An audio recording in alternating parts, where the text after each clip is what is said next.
Tout savoir sur l'économie chinoise, embarquement immédiat dans Classe Éco.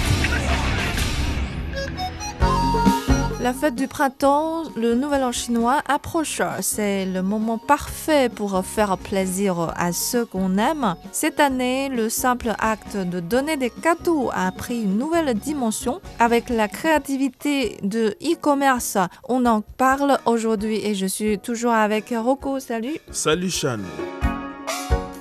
Le Nouvel An chinois, vous savez, c'est quelque chose de sacré pour les Chinois. Les gens qui travaillent loin de chez eux, après une année de dure labeur, rentrent dans leur pays natal pour les vacances.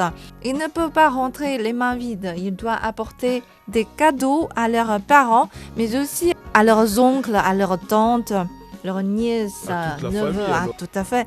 Donc, c'est pour cela que pendant cette période, dans les trains, on voit des gens avec de grosses valises, des sacs à dos bien remplis. Ils trimballent tous ces cadeaux pour les ramener chez eux. C'est en quelque sorte un retour au pays natal en robe de brocart.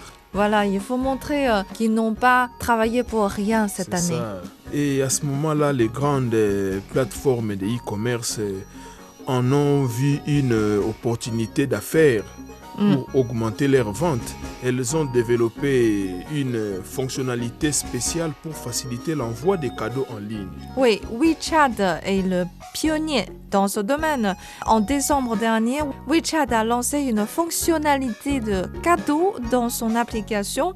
Vous ouvrez votre page chat et vous allez découvrir une nouvelle option cadeau. Vous cliquez dessus et vous arrivez sur la page consacrée à l'envoi des cadeaux. Et ensuite, vous choisissez le cadeau, normalement des fruits, des snacks, des livres, des bouteilles de vin ou bien des décos pour la maison, etc. Et vous payez et le tour est joué. Donc c'est la même logique de l'envoi de l'enveloppe rouge sur la même application WeChat. Parce que là, on entre la somme qu'on veut expédier, et il ne faut pas dépasser 200 yuan et la personne reçoit une notification et l'ouvre pour récupérer la somme. Vous savez, les Chinois utilisent beaucoup cette option pendant les fêtes, comme le Nouvel An, mais aussi au quotidien. Quand on rend l'argent à quelqu'un, on peut lui envoyer une enveloppe rouge, car ça paraît plus chaleureux que de faire un virement directement. Oui, même si c'est toujours votre argent. Et maintenant, sauf l'argent, vous pouvez envoyer directement en ligne un cadeau à votre ami, aux membres de famille, et il leur suffit de cliquer sur l'option recevoir le cadeau et remplir l'adresse, puis vous aurez la surprise. Ah, c'est très pratique, Chan, là je reconnais. Mais je me demande, est-ce que cette fonctionnalité a vraiment un rôle significatif? Parce que ce n'est pas difficile de commander quelque chose en ligne et l'envoyer aux autres. Oui, mais si vous ne savez pas son adresse et vous n'osez pas lui demander son adresse, si une entreprise veut renforcer son lien avec son partenaire, avant il fallait demander l'adresse du partenaire, puis passer commande en leur donnant le numéro de suivi du colis. Maintenant, avec cette fonction, l'autre partie reçoit directement le lien du cadeau et remplit son adresse. Il a la facilité d'inscrire son adresse. Voilà, le processus est raccourci et c'est super pratique.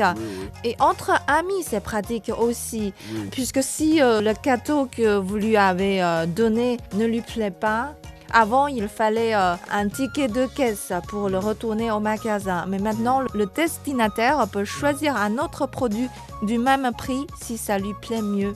Ah, donc il a la possibilité de changer. Toujours en restant dans le même montant. Voilà, donc pas besoin de garder ou bien de chercher partout le ticket de caisse. Ah, ok. Si par hasard je ne veux pas accepter ces cadeaux, qu'est-ce que je vais faire alors?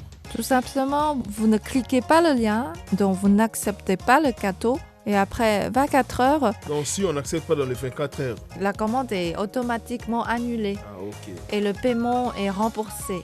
Entre parenthèses, la personne qui reçoit le cadeau peut aussi demander un remboursement pour le retour de cadeau. Ah, ok. Ça veut dire que vous renvoyez l'objet et vous aurez l'argent remboursé et la personne qui envoie le cadeau n'en serait pas au courant. Ah, donc le destinataire peut changer les cadeaux en argent. C'est vrai, s'il ne veut que de S'il l'argent. ne veut que de l'argent, ah ok, ok. Mais il y a des règles. Certains produits comme les bijoux et les services de formation ne sont pas éligibles. Et de plus, les produits doivent coûter moins de 10 000 yuan, environ 1300 $. Ah ok, ok. Donc il faut dire aussi que cette fonctionnalité n'est pas l'exclusivité de celle WeChat. Et WeChat est peut-être les pionniers comme vous l'avez dit, mais plusieurs autres plateformes ont lancé cette même option de cadeaux. Comme Douyin qui est la version chinoise de TikTok et Taobao. Je crois qu'elles ont simplement constaté qu'il y a une demande excessive pour les cadeaux en cette période de fête. C'est vrai. JT.com a sorti une fonctionnalité vraiment amusante, cadeaux en groupe. On peut acheter plusieurs cadeaux d'un coup et les envoyer dans un groupe de Je crois WeChat. que JD.com a essayé de se démarquer un peu par rapport aux autres applications. Oui, et c'est vraiment amusant parce qu'on n'a pas besoin d'acheter quelque chose de cher. Par exemple, des chocolats ou bien chips ou quelques objets amusants qui vont pas coûter très cher. Et puis, vous pouvez partager dans un groupe familial, un groupe ami. Et puis, tout le monde peut s'arracher et cliquer pour réclamer son cadeau. C'est comme un jeu. On a aussi la possibilité de cacher ce qu'il y a dans le cadeau et la personne ne pourra le découvrir qu'au moment de l'ouvrir. Donc, c'est la surprise totale. C'est la loto. Oui, c'est ça. Cette vague de guerre et de cadeaux, Chan, sur les plateformes de e-commerce, je crois que c'est un reflet de la concurrence très intense dans le secteur. Ça fait le bonheur des consommateurs qui peuvent en tirer profit des services diversifiés et pratiques. On va terminer cette émission par une citation célèbre.